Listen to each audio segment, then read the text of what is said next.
Welcome to Live Daf, your online Daf Yomi Shir. Shalom Aleichem, welcome back to today's Daf, which is Pesachim, Daf Mem Zayin. We are on the last line of Mem Vav Amud Beis. Yesterday we discussed halacha as follows. Min ha-Torah, there's no Isser, there's no Malkus.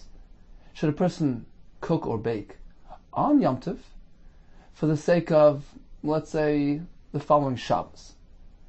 So although he doesn't need this food today, he's done his meal, he's cooking simply for the sake of tomorrow.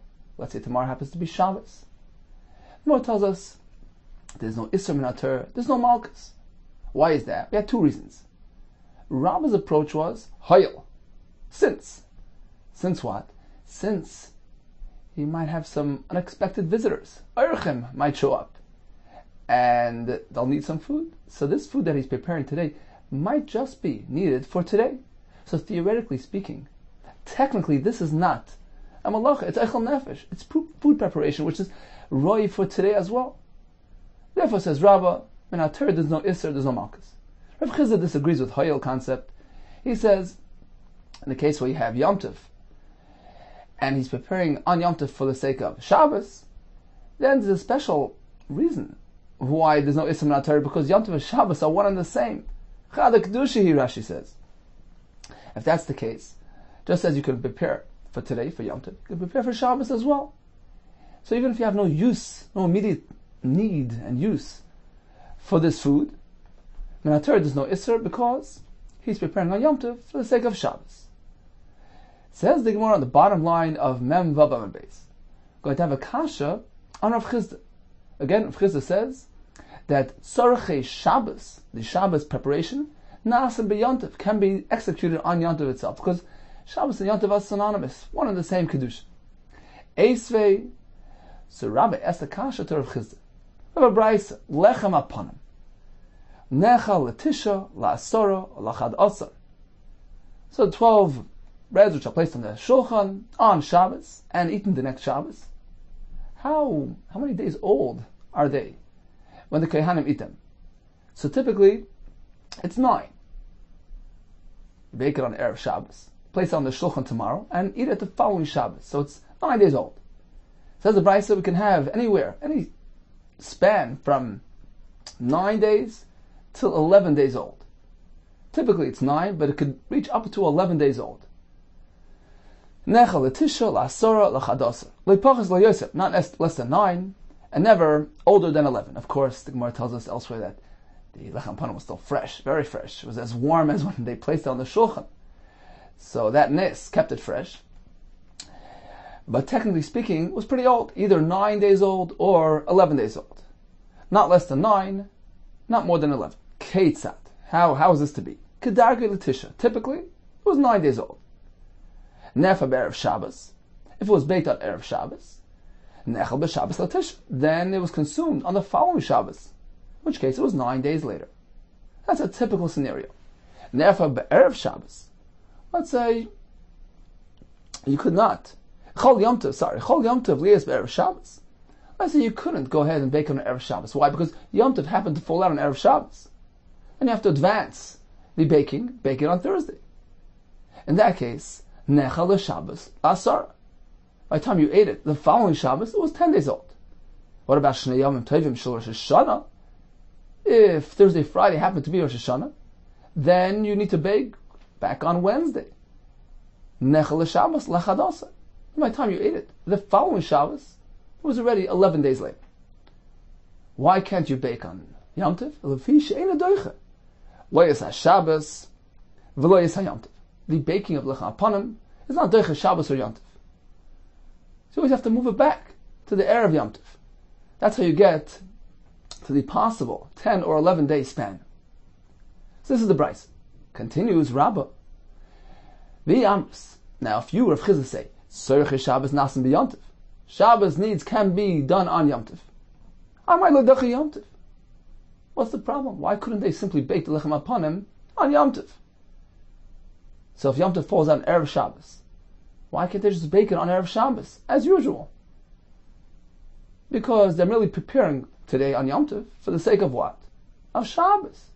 it's going to be eaten the following Shabbos, 9 days later. So it's a tzorchei Shabbos, being prepared on Yom Tov.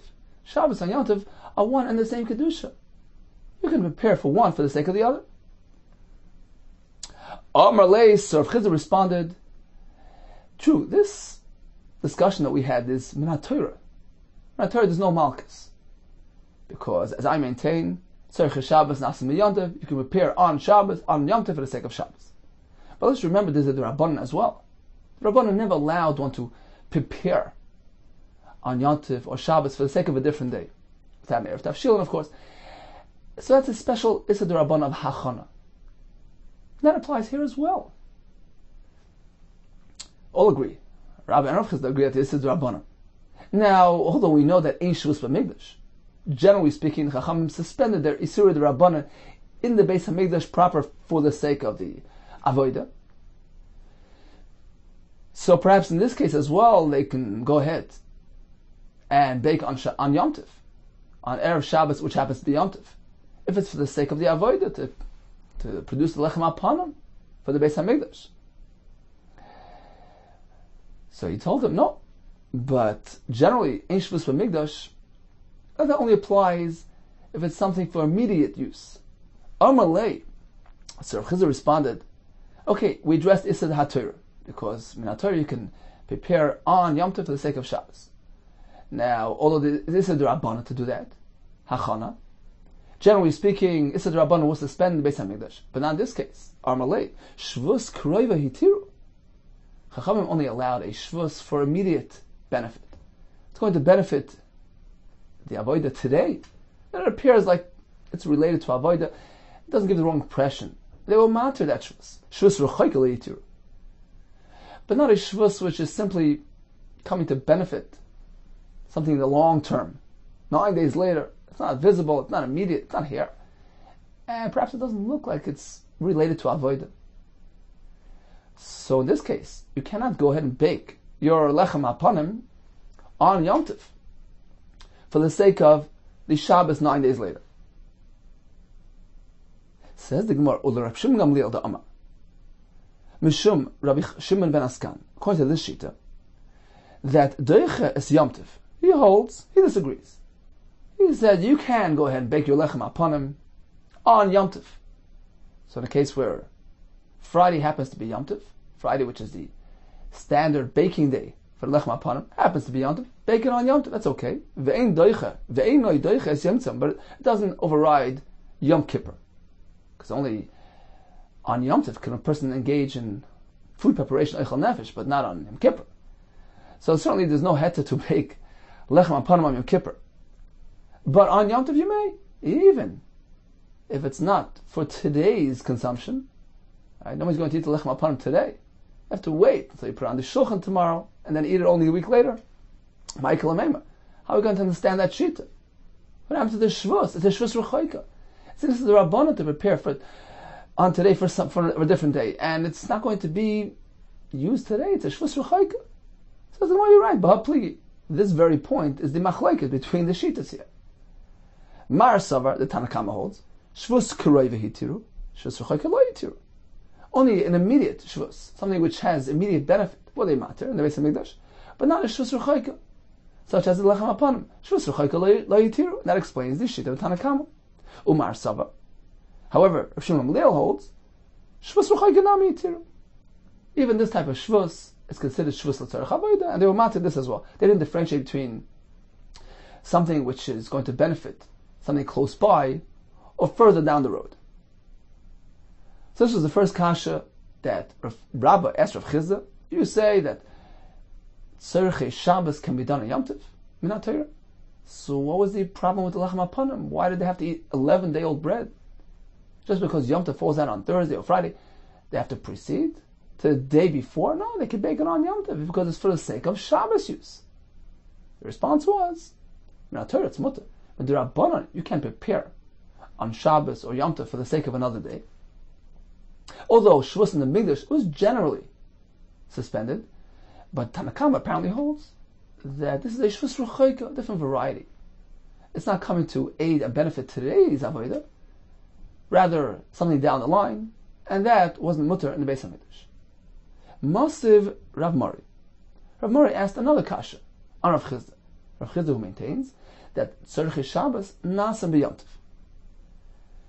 Shtei Alechem. So we spoke about the lechem apanim. Now we're speaking about the Shtei Alechem, the two lechems that were brought in the Beis Hamikdash on Chag HaShavuos.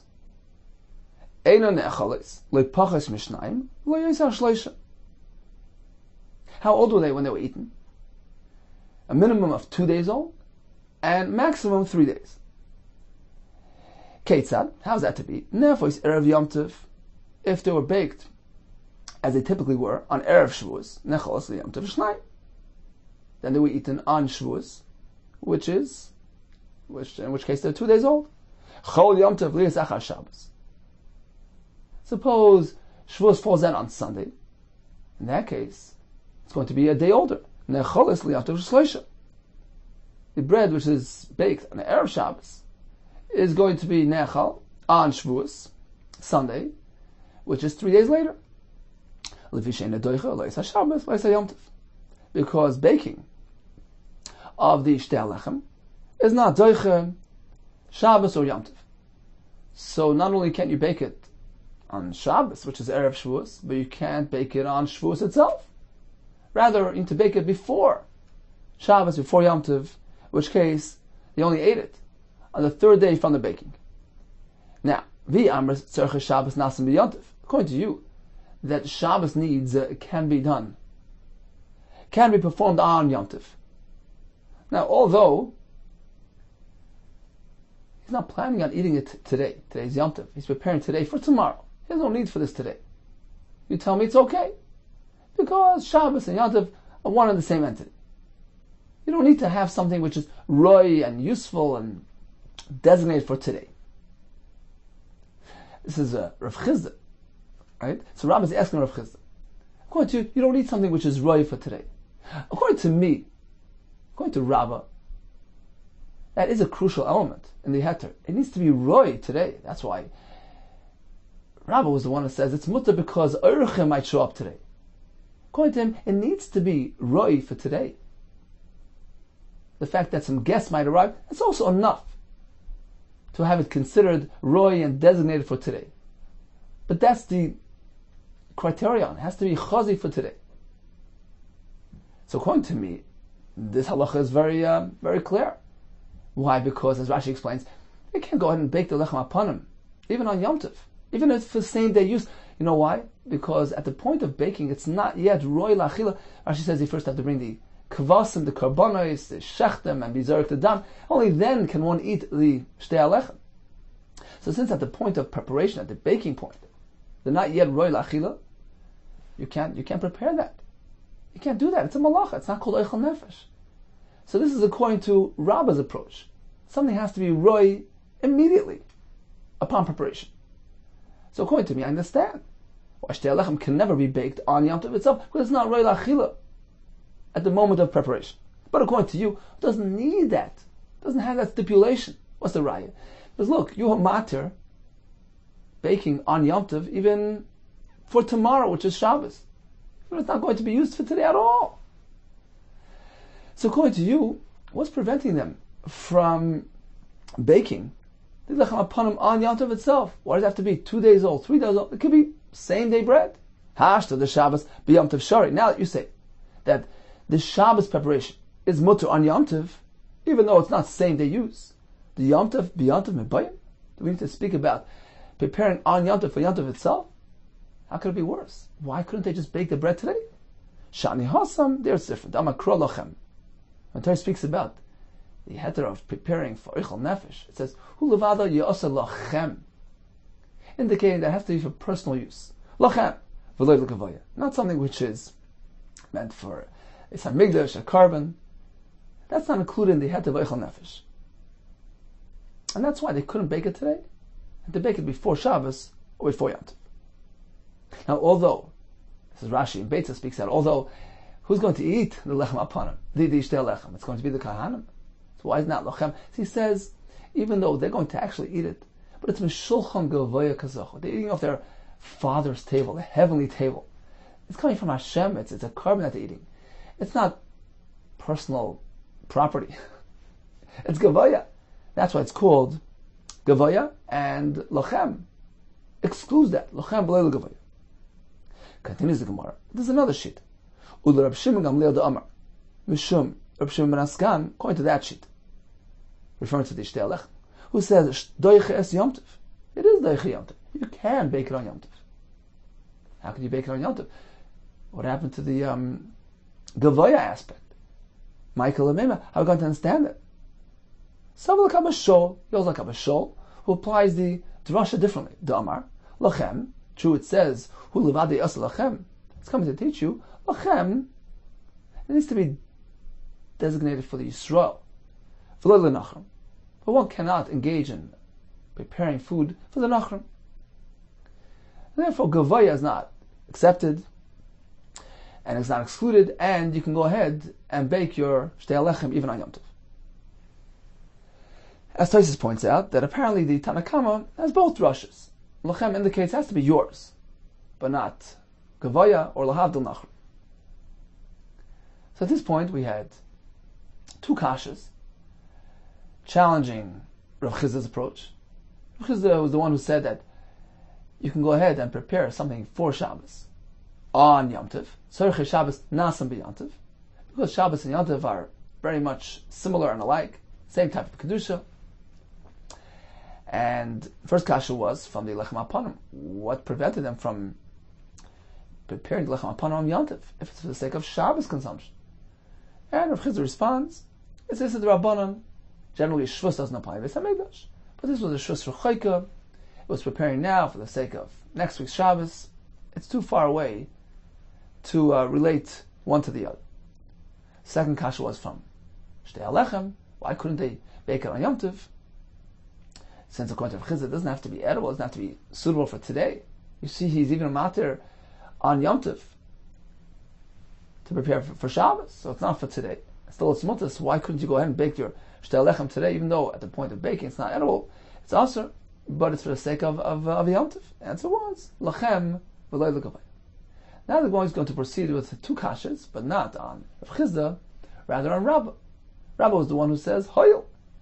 The reason why you can cook and bake on Yom Tov, even if it's not for Yom Tov consumption, because perhaps you might encounter some surprise guests who might want to have this food. So technically, theoretically speaking, this is not necessarily considered malacha. We look at it as food preparation, eichel nefesh for Yom Tov, because it can potentially be eaten on Yom Tov. We're also going to have two kashas on the sheet. Shalach le Rav Chizda. So Rav Chizda sent l'Rabba, a kasha to Rabba, along with biyad Rav Acha bar Rav Huna. So he presented Rav Acha bar Huna with a kasha and asked him to convey it to Rabba. Me amrin and hoyel? Do we apply the concept of hoyel? Well, to none, but we learned in the Mishnah as follows. We have an interesting case where a person could do one maisa, one plowing of one furrow, and that would generate no less than 8 doses of malchus. Yesh chayrish telem echad. You could have a fellow who is chayrish one furrow, v'chayav and olav shu shmoin olav, and he's chayav 8 malchus, 8 lav. Here comes the list. Ha chayrish b'shoy v'chamar ve'en mekdashim. He happened to plow with an ox and a donkey together. That's kilayit. That's one lav. Ve'en mekdashim. They happened to be kachin. So the shur was a carbon. Now the avodah was a carbon. The chamar wasn't a carbon. It belonged to Bedek Habayis. And by using it, he's doing me'ilah. That's another law. The kilayim b'kerem. So when he did the charisha, he pushed some seeds into the furrow there, and he mixed up some kilayim into the vineyard. That's another law. That's 4. Ushvius, and happened to be on the 7th year. And that's an isser to do this type of avodah on Shvius. B'Yom Tov, it was a malach on Yom Tov, and he was a kohen, and also a nazir who can't become tummy. A beis hatumah, so it was a beis hakvaros. So in total he has 8 lav. Perhaps let's see Rashi inside. Let's go back to Amud Aleph So 5 lines from the bottom. I can't do charisha with 2 species, 2 animals. They migdashin.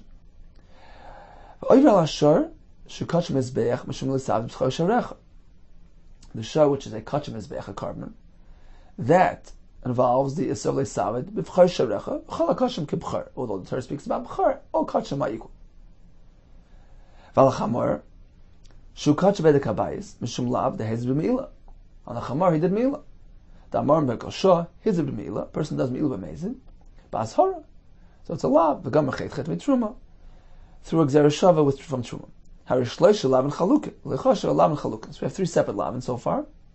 We have the kalayim, the fact that it was a carbon mizbeach, a shar. We have the chamar, which is meila, and then we had the kalayim b'kerem, and now we have shvius. As Rashi was shvius, the oiver mishum sad chale sidra. The chayrish told the zereya. Chayrish is the ribbon of zereya. Chayrish lachas azriya. So his fellow's plowing to cover up some seeds. The kalayim b'kerem, the bahad the chayrish mechabe b'kalayim. As he was digging, he was covering up some seeds there and creating kalayim. Mechabe b'kalayim loika. Har chamisha. That's 5. Yom tov harishisha. Now, why didn't we include Shabbos as well for another law? Shabbos leitana. Why? Mishum the law v'shenitin lazaris misas beznu. A law that generates misas beznu and loika nolav, which doesn't generate malchus. Only listing potential malchus. Finally, v'koyin v'nazar beisak tuma. Shezeh beisak kvaros. V'koyin v'nazar. He has 2 separate reasons to remain Torah. A kohen can't be tummy, and a nazir can't become tummy. V'yesh kan lav the kohen l'nefesh le'tama. That's for the kohen. V'lav the nazir al nefesh meis le'yavim. This fellow earned 8th time malchus on account of his charish. Continues the Gemara in the 2nd line. V'yamrin and hoyel. Now, according to you, Rabbah, if we're going to say hoyel, anything that can potentially be used for oichel nefesh is not considered a malacha on Yom Tov. He shouldn't get the love of charish on Yom Tov. You know why? Hoyel v'chazi l'kisi dam tzipor. Because this plowing, this earth that he's kicking up, is chazi. It can be used to cover up the dam of a bird, kisi adam, which he might want to shecht on Yom Tov. Now, how could you do charisha, which is a malacha, to cover up the dam tzipor? Because although the plowing on Yom Tov is a leisaseh, but the mitzvah kisei adam is an essay. As we know, essay overrides leisaseh. So he would be able to use this method, this plowing on Yom Tov, for the sake of his kisei adam. So it isn't necessarily a malacha. It cannot be considered a malacha, because it has potential heter use on Yom Tov. This is the kasha on Rabbah. You say hoyel. Whenever something has potential use, potential heter on Yom Tov, it's not considered a malacha. So why is charisha considered a malacha on Yom Tov? It can always be channeled for good uses. Amar Papa Bar Shmuel Bar Vanim Kruzolis. We're speaking that this fellow is plowing through an area which features something unsuitable for kisei hadam. Avanim Kruzolis is soft stones, so it can't be used for kisei hadam. You need to have offer. So it doesn't have potential heter use on Yom Tov. And that's why we consider a malach of charish. Royes lekaychan. Why can't you just crush them and use them for kisei adam? Oksishim b'Yom Tov mishari. What do you mean? Can you go ahead and crush these things on Yom Tov? It's a malach of teichen. Now, what happened to the fact that the essay of kisei adam should override the malacha? Some Farshim speak out because that only works if it's happening at the same time. A simultaneous meeting between the essay and the leisaseh. We say, well, essay is derech leisaseh. But in this case, he's first going to crush them and then later use them for the kisei adam. Since the mitzvah is not happening at the same point as the avera, then we don't say the essay is derech leisaseh. So that explains the Gemara's kasha. How can you go ahead and crush these stones on Yom Tov for future use? So that's the case. Understand why it's called a malach of charisha, because he doesn't have any practical heter use for this earth that he's kicking up through his charisha. That's what's called a malach. Says, well, what do you mean? Ru'uyas l'koychen klachayad. You can crush them backhandedly, derech shinoi, which doesn't involve malacha deraisa. So let's assume rabbanon, but not midaraisa. Here we're speaking about midaraisa, but in the context of the lav and the malchus. Not Torah, it shouldn't be considered malacha, because plowing on Yom Tov can generate heter use, even if it's these soft stones, because they can be crushed and used for kisi adam. B'tzunma, we're speaking about real stones. Real stones cannot be used for kisi adam. Sunma bar zriya. Sunma is suitable for planting. Why would he go and do charisha and zriya? Why would it be considered malacha altogether? Rashi says that the plowing here is considered related to zriya. Why is he called it zayreya? There's nothing to plant and stones. Sunma malamala, vafa tuchayich malamata. The top surface was stone, but the bottom was soft earth. So he was kicking up the earth and overturning it. And this way he moved away the stones, exposed softened the earth on bottom, and this way he planted. Says to him, okay, but once he's engaging in soft earth, go back to the kasha. Why can't it be used for kisi adam? But typically, why can't he be put on account of the earth that he's kicking up? Sure, the top surface is not suitable for kisi adam, but the bottom is. So why is it a malacha? Ella amar mabravashi betina. We're speaking about he's involved with mud. He's plowing through some muddy area. That's not roi for kisi adam. It needs to be offer, the kiso ba'offer, dry earth. Betina bar zriyahu. How do you plant in mud? It's not actually mud. It's soft, moist ground. So it's suitable for zriya, but not roi for kisi adam. Okay, so we had one kasha so far on Rabbah. Rabbah who says hoyel, anything that has potential heter, is not considered a malacha. If that's the case, so why is this fellow plowed on Yom Tov? Does he get malchus? The charisha can generate earth for the sake of kisi adam, which is mutter on Yom Tov. The answer is we're speaking about something which is unsuitable for that purpose.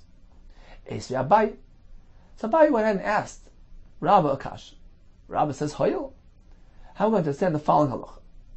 Hamamashal gid hanoshe bechalav b'Yom Tov. A person should cook a gid hanoshe in milk on Yom Tov. And then he sits down to eat it. Loike chamish. He gets 5 times malchus. How's that? Loike mishum avashal gid b'Yom Tov. Number 1, he gets malchus on account of cooking something which is not roi la'achila. Gid hanoshe is not meant to be eaten. It's not called oichel nefesh. So he gets malchus on account of that. V'loike mishum oichel gid, on account of eating the gid hanoshe. V'loike mishum avashal basa b'chalav, because the gid was with chalav. So you have your standard malchus because of basa b'chalav. V'loike mishum oichel basa b'chalav. So he gets 4, and the 5th is v'loike mishum havara. He gets malchus on account of lighting that fire, because we're speaking about something which is not l'tzorich oichel nefesh, something which is asur b'achila, asur b'hana. That's a total of 5 malchus. So 2 on account of eating it, basa b'chalav and gid hanoshe, and 3 on account of the cooking process, lighting the fire, cooking unnecessarily on Yom Tov, and cooking basa b'chalav. So it's 3 for the bishul, 2 for the achil. B'yamin hoyel, and if we apply hoyel, then how does this work? Avhara le'lechayiv. You shouldn't get a malchus for lighting that fire, because lighting a fire is a neutral act. It can be directed in any direction, for good use, for bad use. It can be used for oichel nefesh purposes, for proper food preparation. Hoyel de chazil etzarchai, it's roi for his needs. So sure, the bishul aspect, you can't really alleviate. You can't address that, because the fact is he cooked something which is awesome. It's not something neutral any longer. The conceptually cooking can go either way, but the fact is, what did he cook? He cooked basa b'chalav, he cooked gid hanoshe. So now we understand there's a masa isur. But simply lighting a fire, that's something neutral. It can be applied for something unnecessary, something shloi l'tzorech, like the gid hanoshe, but it can be applied for good use as well. So according to Rabbah, who says hoyel, anything that has potential good use and a good application is not a malacha. So why is havara called a malacha? Amarle. So Rabbah responded, you're right. Apik havara. remove, delete Havara from here, from the list, and instead, V'ayil Gid Anosha Shel Nevela. Insert an Isser on account of the fact that not only was it Gid Anosha, it was a Gid Anosha of a Nevela. That's how we get to 5 Malkas. It was actually 3 on account of eating the Gid here. Number 1 was a Gid Anosha. Number 2, it was Gid Anosha Shel Nevela. And number 3, Basa B'chalav. And the other 2 Malkas was on account of the preparation. Cooking something unnecessary and cooking Basa B'chalav. V'atari Rabbi Chia loikin shtayim al achilasei v'shalosh al b'shulei. Rabbi Chia told us that there are 2 categories. The 5 Malkas in total are split into 2 categories. 3 are on account of the preparation, the bishul, and 2 on account of the achila. The isa, now according to this pshat, doesn't work out. Shalosh al achilasei. You need to divide the 5 differently. 3 on account of eating, right? Because we have the Basa B'chalav, Gid, and you just added the Nevela. Shalosh al achilasei boiling. He should have said that there are 3 for the achil. Ella, rather, do it differently. Apik Havara, V'ayil Atzei Muktzeh. Let's keep 2 Malkis applied to the achila part, and 3 on account of the preparation. Remove Havara, because there's no malacha, it's hoil, can be used for Eichel Nefesh. Rather, substitute it with Atzei Asher, Atzei Muktzeh. So you used Atzei Muktzeh, which is unprepared firewood. It wasn't prepared, designated for Yom Tov use. And that's also an Issa, it's also a lav. Umuktzeh Dairaisu, this concept is Dairaisa. Now we're not speaking about touching a pen on Shabbos. We're speaking about enjoying something which is unprepared. That's what to see in Rashi. So I asked him, this is a Dairaisa, it's Malkas for something like that, for using Muktzeh firewood on Yom Tov? Amaliyim. So Rabbi responded, certainly. Tichsiv, Vayibay Mashishi, Veichinu Es Asher Yaviu. Torah says that on Erev Shabbos they should prepare everything for Shabbos. Rashi explains, you meant to prepare, to designate, this is for Shabbos, this is for Yom Tov. And if a person negates that, he uses something unprepared, he's done an Isser, and has done a Malacha. Now from this pasuk we see that this is the proper approach. If you ignore it, you miss the essay, but how do you know that it's a lav with Malchus? Vazarta Malacha, and its warning comes from here. The fact that he did something improperly, he used something, mukta, that's considered a Masa Isser, and considered like a Malacha. And therefore he gets Malchus. Let's take a look at Rashi, which is right off to the immediate left. So he told him, take out Havara, and instead, V'ayil Atzei Muktzeh.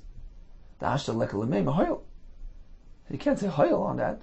The Reise Asal Ishtamish Beish Muktzeh B'Yom Tov. Because in Torah you cannot use an Eish Muktzeh. There's no Hoil applied here. This use is absolutely awesome. So he responded, Muktzeh Derais, Bitmil? He said, yeah, V'echinu, B'mezuman. It needs to be something prepared. Shemezamen Kol Tzorch Hayom. V'yoymer. Dovar Zel Tzorch Hayom. He's meant to say that this is for Yom Tov. This is for Shabbos. You know, the Mishnah Berurah writes, when a person goes shopping for Shabbos supplies, he should say, this is for Shabbos, this is for Yom Tov. The Mishum Torach Melech Shabbos Leitzorach. Says Rashi, how do we know that the pasuk of Vaychinu is going to this extent? Perhaps it's simply telling us, cook your food before Shabbos. That's not needed, says Rashi, because we know that from a different pasuk. Tachsiv, Eser Shetoifu Efu, Veser Tvashelu Bashelu. So we know that from the other pasuk.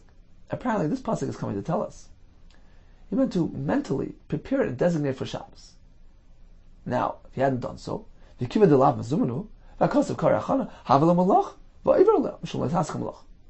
ignores this stipulation, he uses something unprepared, he's done a malacha. So, lighting up muktzeh firewood is a malacha. Continues the Gemara. Amalei. So Abaye continued, and he asked Rabbi, how can you say that? You tell me Achana is Dairaisa. V'atu damas. You yourself told me. Boy minei Rav Chizda. I asked Rav Chizda. V'amila, some say it was a little different. Boy minei Rav Huna. I asked Rav Huna. What is the halach in the following case? Hevi se me'afar. This fellow brought a a sheep from the pasture. So it's an unprepared sheep. V'shachtei tamid b'yomtiv. No. He went ahead and he did shchita, used it for a carbon tamid Beis HaMikdash on Yom Tov. What is Allah? Can go ahead and proceed with the avodah? It was unprepared. Is it a kosher carbon or not? This was the question. Va'at Amrslan or Amrli, and Amrli told me Allah on this halacha. What is the verdict? Se v'leya b'char. We learn from the pasuk in Yecheskel, which goes as follows: V'se achas min atzoin, min hamasayim, min mashki Yisrael, l'minchel oilu l'shlam m'chaper leim. So the pasuk there is listing different guidelines that we need to conform to when it comes to a carbon. The Gemara is going to dash in one word at a time. From the word seh, sheep, we learn v'leya b'char. You can't use a b'char, something which is already a carbon. You can't use it for the carbon tzibah, for the tamid. Why? Explains Rashi, because the term seh, sheep, is all inclusive. Zachar and nekevas. So that pasuk indicates that the only thing you can use for the carbon is something which can be a zachar and nekeva, but a b'char can only be a zachar, firstborn zachar. So that animal is not suitable for the carbon. Achas, for the next word achas we learn, v'lei masa, to exclude masa, asa behema. Why? Achas indicates independence. It's an independent animal with its own identity, as opposed to masa behema, which was the 10th animal taken from the group. It belongs to a group. It's not achas. So you cannot go ahead and use masa behema for a carbon. So we rule out b'char, we rule out masa shem. What do we use min hatzayin for? V'lo palgas. Min hatzayin is an exclusive term to be mamayit something. We mamayit the palgas. Rashi explains that a sheep up until 12 months it's called a lamb, and once it's 13 months old, not 12 months old, once it's a month beyond 12, it's called an ayil, a ram. What happens in that interim period, from the first birthday up until 13 months old? That's a limbo state. It's called palgas, and you can't use it for the carbon. It needs to be either within 12 months, where it's called a lamb, or beyond 13, where it's called an ayil. Min hamasayim, pasuk continues, you bring the carbon min hamasayim. Was taken from 200 parts. What does that mean? Apparently, we're speaking that the wine, the sachem brought in the mizbeach, were mixed in with iser. For instance, Erla fell into the pit of wine. The halacha is that if we have 200 parts of heter, more than the iser, it's mevatel the iser. So that's a lesson in the pasuk.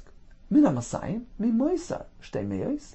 It was separated from the 200 that were left in the bar. So we're speaking that there was one part, and he left behind 200 parts as much as himself. What does this pertain to? Mekan, we learn from here, Arla, Shebetel b'masayim, that the Arla that falls into, let's say, wine, there's 200 times as much heter as this. It's mevatel the oil. Let's see Rashi inside, on the top line. Min hamasayim al koch anasachem koy. Apparently, this pasuk is speaking about nasachem. Why? Because Amar view nasachem olav. You bring that carbon, and now you bring the nasachem. Min hamasayim sheishtayru masayim b'bar hayayin. That there's 200 parts left over in the bar. What's it referring to? Mikan la'orla shebetel masayim. It's coming to teach us that the Arla is batal in 200. That's the point of this pasuk. That we have a case where you need to have 201 parts. That's when Arla falls into the bar, and that's why it's batal. Says Rashi, Dilabish Isam Urbay Kai, because if we're speaking that there's no Isam mixed into the bar, Amay Matzach Mosayim, why would you need 200? Apparently speaking about this case. Continues Rashi, Uba'al B'Sefri Nafkal and Shaper. We actually have another drush in the Sefri. For this halacha, the Arla v'kalai karen betel masayim v'ay mekan lav dafka. So he says, actually, this is not the source. Allah afkan ato yochel ismach tzas. It's something to rely on as well. It's another support to this halacha. Okay, continues the Gemara. What else do we learn from this pasuk? Mimashke Yisrael. It needs to be something which is roy, mutter for Yisrael. A carbon on the mizbeach needs to be something that's also roy for a person, mutter for Yisrael.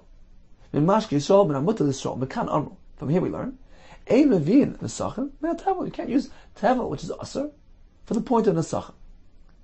Yachal layavi min hamuktzah. Perhaps you can't even be makriv something which was brought min hamuktzah, something which was undesignated for Shabbos Yantiv. Amrus, no. You say as follows: there's a difference between tevel and muktzah. Ma tevel miyuchad she'isur gufa garmloi. Just as tevel is unique, in the sense that the isur there is isur gufa garmloi. It's an inherent, it's a self-generated isur.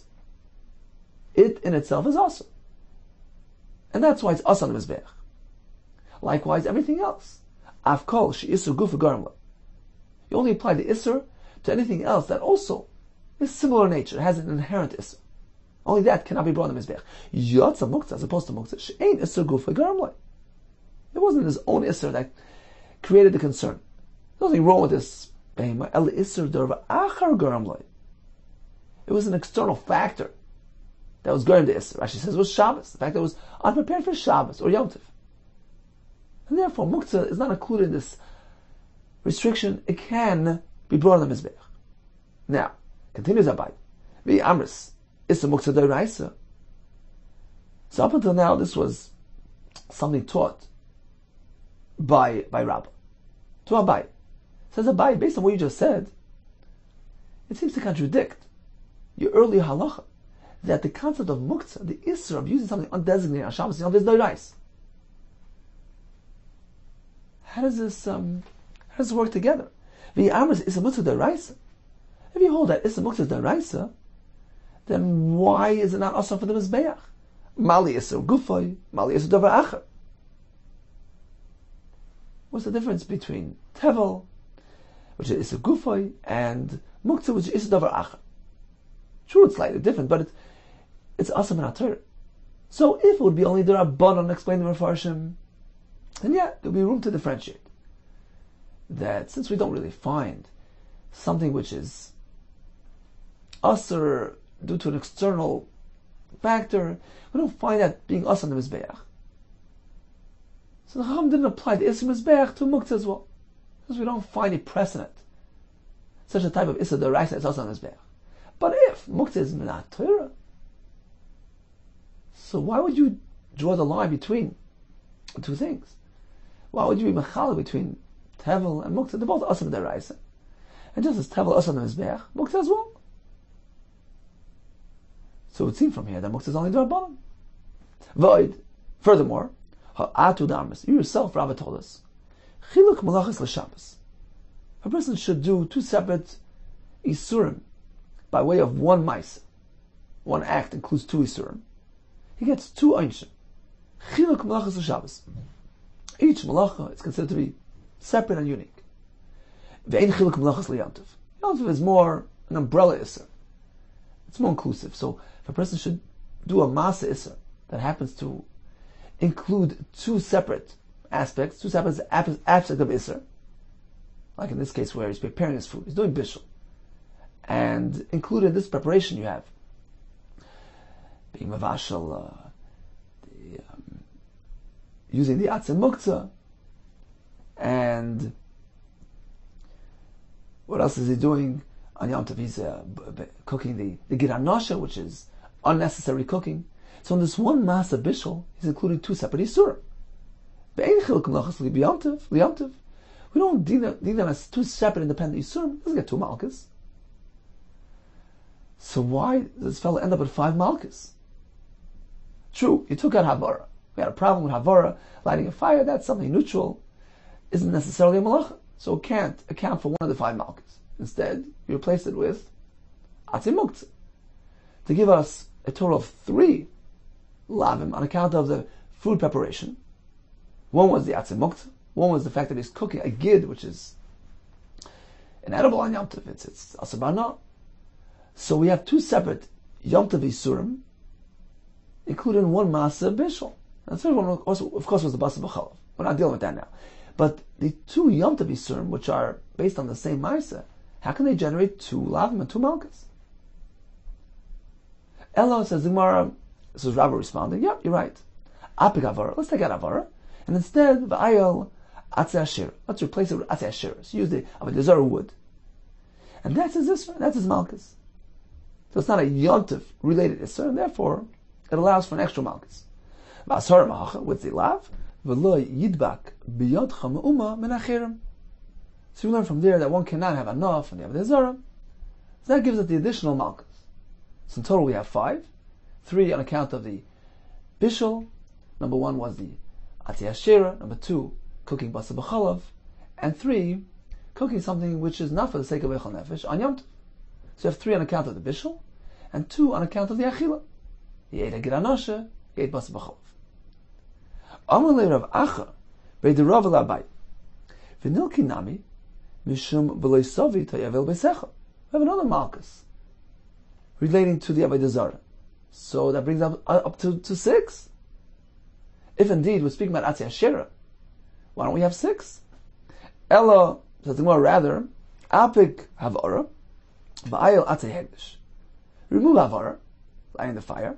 Instead, substitute it with the Isser of burning and destroying Atzei Hegdish. It's Hegdish wood. What's the Isser there? V'azara Ma'acha. V'ashereim Tisrifum Ba'ish. You want to burn the Asherah, the Avodah Zarah, but the pasuk says, "Lo yisasum kain, l'Hashem Elokeichem." Don't do the same to something which is l'Hashem. So do it to the Avodah Zarah, but not to something which belongs to Hegdish. That teaches us that a person cannot destroy Hegdish property, and that's the Isra, burning up Atzei Hegdish.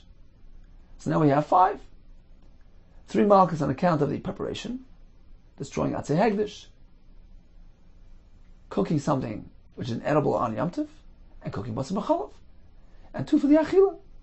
1 for eating the Giranoshe, and 1 for Basar B'chalav. Now Taiz has a kash, he says, what happened to Me'ilah? He's diverting Hegdish property. Why isn't that counted as well? For a 6th law. So he says Me'ilah is only when the person has Hano. In this case, there's no Hano. Why? What's this fellow cooking? Basar B'chalav, Giranoshe, which is Asa.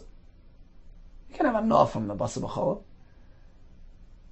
So it's totally useless. And therefore, there is no Me'ilah applied. Let's make a quick chazar of today's daf. Today's daf was related to machlokes between Rabbah, who applies the concept of choil, and Rav Chizda, who does not. So, for example, a person should cook or bake on Yom Tov, when he knows with certainty that he himself doesn't need that food. So now, let's say Yom Tov is Erev Shabbos. He's cooking for the sake of Shabbos. According to both shittas, Rabbah and Rav Chizda, and our Torah, there's no Isser. According to Rav Chizda, it's because Tzarech is Shabbos, Nasim B'Yom Tov. One may go ahead and prepare something on Yom Tov for the sake of Shabbos. They're one and the same Kedusha, related to each other, and it's mutter. Rabbah says the heter is based on Hoyel, because if some unexpected guests would arrive, they would need this food. So technically it's called for food preparation for Yom Tov, as not considered malach. We had 2 kashas on Chizda, 2 kashas on Rabbah. First kasha on Chizda was from Lechem Apanim. We find that they would prepare it in advance, ahead of time, and in minimum of 9 days in advance. That was your typical scenario: bake it on Erev Shabbos, place it on the shulchan tomorrow, and eating the following Shabbos. So it was 9 days from the baking day, and it was at a maximum of 11 days old. Suppose Yom Tov or 2 days Yom Tov fall out before Shabbos. You need to begin the preparation. You need to bake it on a Wednesday or Thursday. And the kasha was, why can't you prepare on Yom Tov itself for the sake of Shabbos? The Gemara responded, because it's Issur D'Rabbanan, although there's no Torah, but there's Issur D'Rabbanan. Generally, a shvus in the Beis HaMikdash was suspended, but this is a shvus rechoika because it's not for immediate use. It's going to be used only 9-10 days down the line. They weren't mounted that shvus in the Beis HaMikdash. Second kasha was from the Shtei HaLechem. Why couldn't they go ahead and prepare on Yom Tov itself? It was eaten 2 days old, 3 days old. Why not on Yom Tov itself? The answer was because the pasuk allows only eichel nefesh lachem for your own personal use, but not l'gavay. We have 2 kashas on Rabbah. Rabbah says anything that has potential heter is not considered malacha. If that's the case, this fellow who did charisha, how did he end up with 8 lavin? There was the Kalayim, there was the using the Hegdish, there was the Tumah, and there was Charish on Yom Tov. Charish on Yom Tov. That earth is suitable for Kisi Adam, which can be applicable on Yom Tov. We're speaking about moist earth, which can't be used for Kisi Adam. If that's the case, Charish is a malach on Yom Tov. We conclude with another kasha. We learned that if a person bakes, if a person cooks a Gid Hanasha on Yom Tov in milk, he generates 5 lavim. Rav Chi told us that divided as follows: 3 on account of the bishul, 2 on account of the eating. So eating we understand. 1 is for the basar b'chalav, 1 is for eating Gid Hanasha. But how do we get 3 on account of preparation? Apparently 1 of them was for lighting the fire. Lighting a fire, that's something neutral. That can be directed for Eichel Nefesh. That's not a malacha. According to Rabbi, we should say Hayel on that. The Gemara proposed several suggestions. Either we're speaking about Muktzah, that didn't work. Then we suggested Asherah, that didn't work. And finally, the conclusion was, he made use of Atzei Hegdish. Destroying Hegdish property generates a lav. That's how we get to the total of 5. 2 on account of eating, and 3 on account of preparation. Destroying Atzei Hegdish, cooking unnecessarily, something which is inedible, it's asur achila, asur b'no, on Yom Tov, and cooking basar b'chalav. It gives us a total of 5 lam. Be well, Tzlacha Rabbah.